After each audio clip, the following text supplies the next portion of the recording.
জীবনে হয়তো বড় কোনো একটা পাপ করেছিলাম, যার ফলস্বরূপ আমাকে এরকম একটা দিন দেখতে হলো।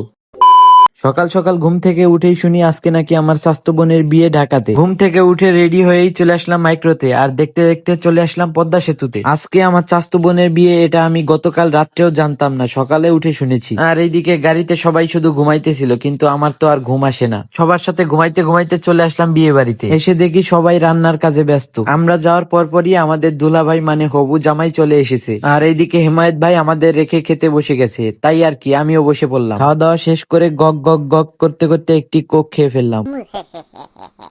সব শেষে মোনাজাতে অংশগ্রহণ করলাম। মোনাজাত বলতে কবুলে অংশগ্রহণ হলাম। এরপরে আমাদের আবার মাথায় কুরকুরি উঠলো যে সাততলার উপরে গিয়ে পিক তুলবো। মরতে মরতে অবশেষে ছাদে আসলাম, ছবি তুললাম, ভিডিও করলাম, এরপরে আবার নিচে নামা শুরু করলাম।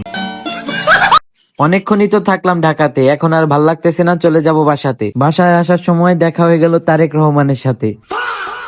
আরে না, মানে সংসদ দেখলাম আর কি। আর ভাই, টিকটকারদের কারণে কোনোখানেই শান্তি নাই, যেখানে যাই খালি টিকটক আর টিকটক। বিশেষ করে এইগুলো মেয়েরাই বেশি করে। গাড়ির মধ্যে এদের টিকটক আর ডান্স দেখতে দেখতে চলে আসলাম বাড়িতে। এরপর সবার কাছ থেকে বিদায় নিয়ে চলে গেলাম আমি আমার বাসায়।